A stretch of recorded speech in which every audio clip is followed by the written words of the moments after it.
নমস্কার বন্ধুরা, আজকে আমি নিরামিষ আলুর দম হবে। দেখুন কি করে বানাই।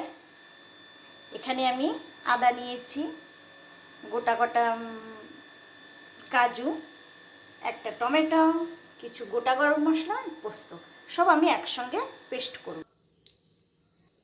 একটু জিরে ফোড়নটা হয়ে গেছে। এবার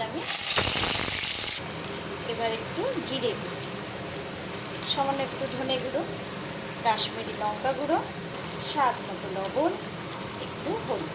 এবার হালকাভাবে কষে নিই। বন্ধুরা, নিরামিষ আলুর দম কিন্তু খুবই ভালো লাগে।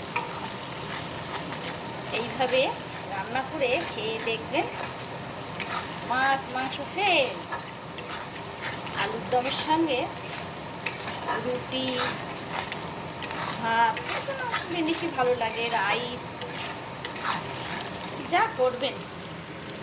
দেখতে কিন্তু খুব সুন্দর হচ্ছে, লোভনীয়, খেতে কিন্তু আরও সুন্দর হবে। বন্ধুরা হালকা কষা হয়ে গেছে। এবার আমি আলুটা দিই। এবার আলুটা দিয়ে হালকাভাবে কষে দিতে হবে। এইভাবে আলুর দম করে খেয়ে দেখবেন, একদম মুখে লেগে থাকবে, তাই না? বাড়িতে অবশ্যই ট্রাই করবেন, কমেন্টে তো অবশ্যই জানাবেন। আমাদের নতুন নতুন বন্ধুরা আমার পাশে থাকবেন, কমেন্ট করবেন। বন্ধুরা খুব সুন্দরভাবে কষানো কিন্তু হয়ে গেছে আলু। এবার হালকা একটু জল দেবো, সামান্য একটু, বেশি জল দেবো না, সামান্য এরকম জল দেবো। হালকা একটু গ্রেভি মতো হবে, খেতে আরও সুন্দর লাগবে। আলুর দমটা কিন্তু একদম কমপ্লিট বন্ধুরা, খুবই সুন্দর হয়েছে।